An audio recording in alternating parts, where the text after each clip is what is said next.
Hello hi viewers. இந்த வீடியோவில் பார்த்தீங்கன்னா சொர்க்கவாசல் மூவியோட ரிவ்யூ தான் பார்க்க போகிறோம். இந்த படம் லாஸ்ட் ஃப்ரைடே தியேட்டரில் ரிலீஸ் ஆன ஒரு தமிழ் படம். ஸோ அது வந்து பார்த்தீங்கன்னா ஒரு ப்ரிசன்ட் ட்ராமா ஜானரில் எடுக்கப்பட்ட ஒரு படம் தான் அது. இந்த படத்தை வந்து பார்த்தீங்கன்னா ஆர்ஜே பாலாஜி, செல்வராகவன், சானியா ஐயப்பன், ஸோ கருணாஸ் இவங்கெல்லாம் மெயின் லீட் பண்ணியிருக்காங்க. டெபியூட்டன் டேரக்டர் சித்தார்த் விஸ்வநாத் இந்த படத்தை டைரக்ட் பண்ணியிருக்காரு. கிறிஸ்டோ சேவியர் இந்த படத்துக்கு மியூசிக் பண்ணியிருக்காரு. ஸோ இந்த படத்தோட கதை என்னன்றது வந்து பார்த்தீங்கன்னா ஒரு ஹோட்டல் வச்சுக்கிட்டு அவரோட லவ்வர் கூடயும் அவங்க அம்மா கூடயும் வாழ்ந்துட்டு வராரு ஆர்ஜே பாலாஜி. அவரு மேல வந்து ஒரு பொய்யான ஒரு கொலை கேஸ் விழுது. அந்த கொலை கேஸ் விழுந்து அவர் அது வந்து பார்த்தீங்கன்னா ரொம்ப ஜெயில்ல போடுறாங்க. சென்னை சென்ட்ரல் ஜெயில்ல. மெயினா அந்த ஜெயிலுக்குள்ள வந்து 2 கேங் இருக்காங்க. 2 கேங்கா பிரிஞ்சிருக்காங்க. அதுல ஒரு முக்கியமான புள்ளி வந்து பார்த்தீங்கன்னா செல்வராகவன் சிகான்ற ஒரு கேங்கு. ஸோ அந்த கேங்கை பத்தி எல்லாம் உள்ளுக்குள்ள பெருமையா சொல்றாங்க அப்படி இப்படின்றது. அதனால அதை வந்து அங்குள்ள ஜெயிலுக்குள்ள வந்திருக்க இவர் ஆர்ஜே பாலாஜிக்கு தெரிஞ்சுக்கணும்னு ஆசை. சிகானா யாருன்றது ஒரு ஸ்டேஜுக்கு மேல அவர் யாருன்றது தெரிஞ்சுக்கிறாரு. அதுக்கப்புறம் இவர் லைஃப்குள்ள இந்த கேங் வராங்க. வந்ததுனால இதுக்கப்புறம் இவர் லைஃப்ல என்ன ஆச்சு, அதே மாதிரி இந்த ஜெயில விட்டு அவர் வெளியே வந்தாரா இல்லையா அப்படின்றது இந்த படத்தோட மீதி கதை. ஒரு நல்ல ஒரு இன்ட்ரெஸ்டிங்கான ஒரு கமர்ஷியல் எலிமெண்ட்ஸ்க்கு தேவையான ஒரு கதை தான் அது இந்த படத்தோட கதை. மெயினா இந்த படத்துல வந்து பாத்தீங்கன்னா இவரு ஆர்ஜே பாலாஜியோட ஆக்டிங் பிரமாதமா இருந்தது. செமையா நடிச்சிருந்தாரு. லைக் இதுக்கு முன்னாடி அவர் பண்ண படங்கள் எல்லாமே இந்த ஒரு ஹியூமர் காமெடி கொஞ்சம் இருக்கும். ஒரு ஜாலியான ஒரு கேரக்டர் அப்படின்னா தான் ஒரு சில 2-3 சீரியஸான சீன் அவர் நடிச்சாலும் நிறைய இடங்கள்ல அவரோட கேரக்டர் குதூகலமா இருக்கும். பட் இந்த படம் வந்து பாத்தீங்கன்னா ரொம்ப ஒரு மாதிரி செட்டிலான ஒரு கேரக்டர். ஏன்னா ஒரு பொய் கேஸ் ஒரு மேல வந்து ஒரு ஜெயிலுக்குள்ள இருக்காரு. ஒரு அம்மா ஒரு லவரை மிஸ் பண்றாரு. ஸோ அந்த ஒரு எமோஷன்ஸோட படம் ஃபுல்லா நடிக்கணும். ரொம்ப ஒரு சீரியஸான ஒரு கேரக்டர் பிரமாதமா பண்ணியிருந்தார். உண்மையிலே அவரோட கெரியர்ல ஒரு one of the best character நான் சொல்லுவேன். ஸோ அந்தளவுக்கு வந்து ரொம்ப பிரமாதமா அந்த அவரோட டேரக்டர் அவ்வளோ சூப்பராக டிசைன் பண்ணியிருந்தார். அவரோட கேரக்டர் அவரோட ஆக்டிங்கும் சரி செமையா இருந்தது. உண்மையிலே ஒரு நல்ல ஆக்டர் அதில் பிரமாதமா பண்ணியிருக்காரு. ஸோ இதுக்காக அவருக்கு ஒரு அவார்ட் கிடைச்சாலும் சந்தேகம் இல்லை அப்படின்னு நான் சொல்லுவேன். அந்தளவுக்கு நிறைய சீன்ஸ்ல வந்து பார்த்தீங்கன்னா எஸ்பெஷலி அந்த ஜெயிலில் நடக்கக்கூடிய அந்த ஸ்டன்ட் சீன்ஸாக இருக்கட்டும், ப்ளஸ் ஒரு சில டைலாக் பேசுகிற இடங்கள்லாம் இருக்கட்டும், ரொம்ப அந்தளவுக்கு எமோஷனலாகவும் ரொம்ப நல்லா நீட்டாகவும் பேசியிருக்காரு. ஒரு ஆக்டராக பக்காவா இதில் எஸ்டாப்ளிஷ் ஆயிருக்காரு ஆர்ஜே பாலாஜி. ஸோ அவர் வந்து அவர் கெரியர்ல மறக்காம இருக்கக்கூடிய ஒரு ரொம்ப ஒரு நல்ல ஒரு படம் அப்படின்னு தான் நான் சொல்லுவேன். இந்த படம் அதே மாதிரி வந்து பார்த்தீங்கன்னா செல்வராகவன் அவர் இதில் வந்து ஒரு ரோல் ஒன்று பண்ணியிருக்காரு. ஒரு கேரக்டர் ரோல் ரொம்ப ஒரு அப்படியே ஒரு பவர்ஃபுல்லான ஒரு ரோல் தான் அவரோட ரோலுமே. ஒரு 2-3 இடங்கள்ல ஒரு ஃபர்ஸ்ட் ஹாஃப்ல வந்து பார்த்தீங்கன்னா ஒரு சில மாஸ் எலிமெண்ட்ஸான சீன்ஸ்லாம் இருக்கு. ப்ளஸ் வந்து ஒரு நல்ல ஒரு ரகடான ஒரு கேரக்டர் இந்த படத்தில் ரொம்ப நல்லா நீட்டாக பண்ணியிருந்தாரு. ஒரு பிரமாதமான ஒரு ரோல் அவருக்கு. ரொம்ப அவரோட கொடுத்த கேரக்டரும் நல்லா நீட்டாக பண்ணியிருந்தாரு. அதே மாதிரி சானியா ஐயப்பன் அவங்க வந்து ஹீரோயினாக பண்ணியிருக்காங்க. ஒரு சின்ன ரோல் தான். படம் ஃபுல்லாக அழுதுகிட்டே தான் இருக்காங்க. ஜெயில் போயிட்டே ஜெயில் போயிட்டேன் அப்படின்னு அவங்க ஹஸ்பண்ட் இந்த லைக் அவரோட லவ்வரை நினைச்சு அந்த மாதிரியான ஒரு கேரக்டர் தான் சானியா ஐயப்பன் ரொம்ப நல்லா நீட்டாக அவங்க பண்ணியிருந்தாங்க. அதே மாதிரி வந்து பார்த்தீங்கன்னா கருணாஸ் அவர் இதில் வந்து ஒரு ஜெயிலர் ரோல் பண்ணியிருக்கிற ஒரு முக்கியமான ஒரு கேரக்டர் தான் இந்த படத்தில் அவருக்கு. படம் பூராமே அது வந்து பார்த்தீங்கன்னா அவர் வந்து நிறைய இடங்கள்ல வந்து அவர் வந்து இந்த ஒரு நாலினியராக படம் போடுறதுனால லைக் இந்த கதையை சொல்லிட்டு வர்றாரு. நல்லா இருந்த அவரோட கேரக்டரும் ரொம்ப ஒரு ஸோ கிளைமேக்ஸ்லாம் அவரோட கேரக்டர் கொஞ்சம் ட்விஸ்ட் இருந்தது. பார்த்தீங்கன்னா அவங்க எல்லாருக்கும் தெரியும் அளவுக்கு சூப்பராக இருந்த அவரோட கேரக்டர். அதே மாதிரி வந்து நடராஜன் சுப்ரமணியம் அவர் இதில் வந்து பார்த்தீங்கன்னா ஒரு கிரிமினல் இன்வெஸ்டிகேஷன் ஆஃபீஸராக ரோல் பண்ணியிருக்காரு. அவர் எல்லாரும் இன்வெஸ்டிகேட் பண்ணுறாரு. அது வந்து ஒரு பெரிய ஒரு ப்ராசஸ் தான். அவர் வந்து எல்லாரும் இன்வெஸ்டிகேட் பண்ணுறது, அந்த இன்வெஸ்டிகேட் பண்ணுற விஷயம் தான் அந்த படத்தோட ஒரு கதையாகவே போகுது ஸ்க்ரீன் பிளேல. ரொம்ப நல்லா இருந்த அவரோட கேரக்டருமே. அதே மாதிரி பாலாஜி சக்திவேல் அவர் வந்து பார்த்தீங்கன்னா ஒரு சின்ன ஒரு ரோல் ஒன்று பண்ணியிருக்காரு. ஜெயிலுக்குள்ள அந்த சமைக்கிற ஒரு கேரக்டர் ரோல் தான். ரொம்ப ஒரு சப்போர்ட்டிங்கான ஒரு ரோல். ரொம்ப நல்லா நீட்டாக பண்ணார். நல்ல ஒரு பவர்ஃபுல்லான ஒரு கேரக்டரும் கூட அவருக்கு. ரொம்ப நல்லா நீட்டாகவே பண்ணியிருந்தார் அப்படின்னு தான் நான் சொல்லுவேன். அதே மாதிரி சந்தான பாரதி அவர் வந்து மினிஸ்டராக ஒரு ரோல் பண்ணியிருக்காரு. ஒரு ஒரு ஏடிஎம்கே மினிஸ்டர் அப்படின்னு சொல்லலாம். அந்த மாதிரி லைக் ஒரு டைப் ஆஃப் ஒரு கட்சி மினிஸ்டர் தான். அவர் வந்து ஒரு மாதிரி எதிர்கட்சியான ஒரு மினிஸ்டர் அப்படின்ற மாதிரி சொல்லலாம். அதுதான் அந்த கட்சி பேரான பிஸ்னஸ் சொல்லுவோம். ஒரு பவர்ஃபுல்லாக இருக்கக்கூடிய ஒரு எதிர்கட்சி அந்த மாதிரியான ஒரு இதுன்ற மாதிரி இருக்கும். அவரோட கேரக்டர் ரொம்ப நல்லாவே இருந்தது. சந்தான பாரதி ரொம்ப நல்லா நீட்டாகவே பண்ணியிருந்தாரு.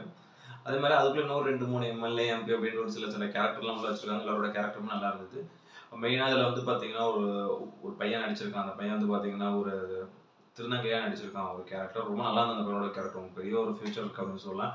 ஆக்டிங் பொறுத்த வரைக்கும் அப்படி அந்த கேரக்டராக வாழ்ந்திருக்கான். ரொம்ப நல்லா இருந்த அந்த பையனோட ஆக்டிங். அதே மாதிரி கிறிஸ்டோசேலியோட மியூசிக் வந்து பார்த்தீங்கன்னா சாங்ஸ் இந்த அளவுக்கு இந்த படத்தில் எதுவும் பெருசாக இம்ப்ரெசிவ் இல்லை. பட் பேக்ரவுண்ட் ஸ்கோர் நிறைய இடங்கள்ல சூப்பராக ஒர்க் அவுட் ஆயிருந்தது.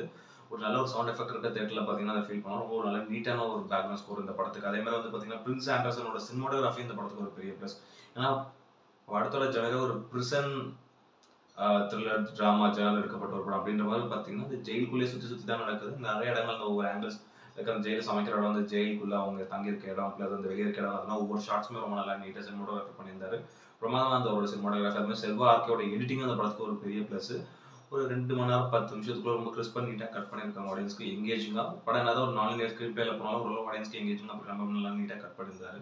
சூப்பராக இருந்தது அவரோட ஸோ எடிட்டிங். அதே மாதிரி வந்து பார்த்தீங்கன்னா டேரக்டர் சித்தார்த் விஸ்வநாத் வந்து ஒரு டெபியூட்டன் டேரக்டர். பட் ஒரு நல்ல ஸ்கிரிப்டோட தான் போயிருக்காரு. ஒரு நம்ம கமர்ஷியல் ஸ்கிரிப்ட் தான். ஓரளவு கொஞ்சம் ஆடியன்ஸ் எங்கேஜ் பண்ணக்கூடிய ஒரு ஸ்கிரிப்ட் தான் அது. லைக் வந்து பார்த்தீங்கன்னா ஃபர்ஸ்ட் ஹாஃப் அப்படியே கொஞ்சம் ஸ்லோவாக தான் ஸ்டார்ட் ஆகும். ஒவ்வொரு கேரக்டராக இன்ட்ரடியூஸ் ஆகி அப்புறம் கதைக்குள்ளே போகிறது கொஞ்சம் ஒரு மாதிரி ஸ்லோவாக தான் போகும். அதனால உங்களை ஒரு சில இடங்கள்ல ஃபர்ஸ்ட் ஹாஃப் வந்து ரொம்ப பொறுமையா சோதிக்க வைக்கும். சில நேரம் அப்படியே பார்த்தீங்க ஏதோ ரொம்ப ஒரு பிலோ ஆவரேஜா போகும் ஃபர்ஸ்ட் ஹாஃப். அது வந்து செகண்ட் ஹாஃப் டிசைட் பண்ணிடக்கூடாது. செகண்ட் ஹாஃப்ல தான் படம் த்ரில்லாவே போகும். அந்த ஒரு மணி நேரம் செகண்ட் ஹாஃப் போறதே தெரியாது. செம்ம த்ரில்லா போகும். ரைட்டிங்கை பொறுத்தவரைக்கும் நல்லா ஸ்ட்ராங்கா எழுதியிருந்தாரு டேரக்டர். அது கொஞ்சம் இன்னும் கொஞ்சம் ஃபர்ஸ்ட் ஹாஃப்லயும் எழுதியிருந்தாருன்னா படம்னு ஒரு வேற லெவல் படம்னே சொல்லலாம். பட் ஆனால் இப்போ வந்து பார்த்தீங்கன்னா செகண்ட் ஹாஃப் வந்து ரொம்ப நல்லா நீட்டாக கொண்டு போயிருந்தாரு. எஸ்பெஷலி அந்த ஒரு கிளைமேக்ஸ் ட்விஸ்ட் ஒரு சில விஷயங்கள்லாம் சூப்பராக இருந்தது. Pre climax and climax twist எல்லாமே செம்மையாக இருந்தது. மெயினாக ஆர்ஜே பாலாஜியோட கேரக்டர் அந்தளவுக்கு சூப்பராக இருந்தது. செகண்ட் ஹாஃப்ல அவர் தான் மொத்த கதையும் தாங்கி பிடிச்சி கொண்டு போறாரு. ரொம்ப நல்லா இன்ட்ரெஸ்டிங்காக பண்ணியிருந்தாங்க. நிறைய இடங்கள் சின்ன சின்ன ட்விஸ்ட்டுக்கு மேலே ட்விஸ்ட் ப்ளஸ் அந்த ஸ்க்ரீன் பிளே ஒரு சில இன்ட்ரெஸ்டிங்கான எலிமெண்ட்ஸ் இது எல்லாமே வந்து சித்தார்த் விஸ்வநாத் ரொம்ப பிரமாதமாக பண்ணியிருந்தாரு. மெயினாக அது வந்து நான் சொன்ன மாதிரி வந்து அர்ஜே பாலாஜி ஒரு கெரியர்லையும் ஒன் ஆஃப் ஒரு பெஸ்ட் மூவி. இவரும் ஒரு டெபியூட்டன்ட் ஆக்டர் ஒரு நல்ல கதையை கொடுத்து நல்ல படத்தை எடுத்திருக்காரு அப்படின்னு தான் நான் சொல்லுவேன். கண்டிப்பாக நிறைய நல்ல ஸ்கிரிப்ட்ஸ் அவர் பண்ணுவார் அப்படின்றத நம்பலாம் டேரக்டர் சித்தார்த் விஸ்வநாத். அதே மாதிரி ஆர்ஜே பாலாஜி இந்த மாதிரி நல்ல ஒரு கேரக்டர் ஓரியன்டாக ப்ளஸ் நடிக்க ஸ்கோப் இருக்கக்கூடிய படங்கள்ல அவர் நிறைய எடுத்து பண்ணாருன்னா நிறையா இருக்கு. அவர் நிறைய அந்த காமெடி ஜானரே போயிருந்ததுனால வந்து பார்த்தீங்கன்னா அவருக்கு வந்து இந்த மாதிரியான ஒரு கமர்ஷியல் ஜானருக்குள்ள அவர் பெருசா வர முடியல. பட் இப்போ வந்துட்டாரு. பார்ப்போம் எப்படி இந்த மாதிரியான படங்கள்லாம் நல்லா பண்றாரு அப்படின்றது.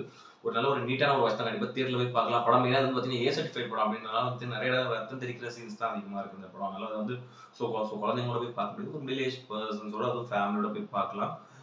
கொஞ்சம் ஒரு மாதிரி ரொம்ப ராவான ரத்தம் தெரிவிக்கக்கூடிய ஒரு படம் தான். இந்த மாதிரியான படங்கள் இந்த மாதிரியான ஜானர் இந்த மாதிரி ரொம்ப ஒரு த்ரில்லர் ஜானர் பார்க்குற ஆடியன்ஸ் சில பேர் இருப்பாங்க. அவங்களுக்குலாம் அந்த படம் கண்டிப்பாக ரொம்ப பிடிக்கும். மெயினாக வந்து பார்த்தீங்கன்னா ஃபர்ஸ்ட் ஹாஃப்ல கொஞ்சம் பெட்டராக பண்ணியிருந்தாருன்னா வேற லெவல் படம் அப்படின்னு நான் சொல்லியிருப்பேன். இப்போ வந்து ஒரு நல்ல ஒரு நீட்டான ஒரு வாட்ச் தான் அந்த படம். கண்டிப்பாக தியேட்டரில் பார்க்கலாம். அந்த ஒரு செகண்ட் ஹாஃப்காக ஒரு சில இன்ட்ரெஸ்டிங்கான ஒரு எலிமெண்ட்ஸ்க்காக ப்ளஸ் அது ஜெயிலில் என்ன நடக்குது அப்படின்ற மாதிரியான விஷயங்கள். ஏன்னா இதில் ஒரு சில சீன்ஸ்லாம் வந்து பார்த்தீங்கன்னா ஜெயிலில் அவங்க குடிச்சிக்கிட்டு பிரியாணி சாப்பிட்டு அரட்டை அடிக்கிற மாதிரிலாம் போடுறாங்க. அப்படியே இன்னும் ஒரு சில ஜெயிலெலாம் இருக்குது அப்படின்றத நான் கேள்விப்பட்டிருக்கேன். நம்ம படத்தில் பார்க்குற மாதிரி தான் இருக்கிறதெல்லாம். பட் அது ஒரு சில இடங்கள்ல ரேர் அப்படின்ற மாதிரி தான் இருக்கும். படம் ரொம்ப நல்லா நீட்டாக காமிச்சிருக்காங்க. அது ஒரு உண்மை சம்பவம் அப்படின்னு தான் சொன்னாங்க. அதை பற்றி ஹிஸ்ட்ரி இப்போ படம் கொஞ்சம் தான் படிச்சிருந்தேன் நான்.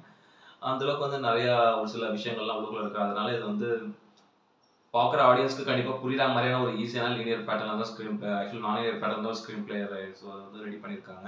அதனால பாருங்க, என்ஜாய் பண்ணுங்க. ஒரு ஒன் டைம் நல்லா நீட்டான ஒரு வாட்ச் இந்த படம். ஸோ தியேட்டரில் மோஸ்ட்டாகவே பார்க்க ட்ரை பண்ணுங்க. அப்படி தியேட்டரில் பார்க்க முடியல கூட ஓடிடியில் வந்து கூட பாருங்க. ரொம்ப நல்ல ஒரு நீட்டான ஒரு வாட்ச். இந்த படத்துக்கு ஒரு ரேட்டிங் 10க்கு ஒரு 6.5 கொடுப்பேன். அந்த அளவுக்கு ஒரு ஒர்த்தான ஒரு வாட்சான ஒரு படம். கண்டிப்பாக போய் பாருங்க, என்ஜாய் பண்ணுங்க. இந்த வீடியோ பிடிச்சிருந்தா லைக் பண்ணுங்க, கமெண்ட் பண்ணுங்க, ஷேர் பண்ணுங்க, சேனல் சப்ஸ்கிரைப் பண்ணுங்க. இந்த வீடியோ லிங்க் உங்க ஃப்ரெண்ட்ஸ் எல்லாருக்கும் ஷேர் பண்ணுங்க. இன்னொரு ஒரு நல்ல வீடியோவில் மீட் பண்ணலாம். Okay friends, thank you, by.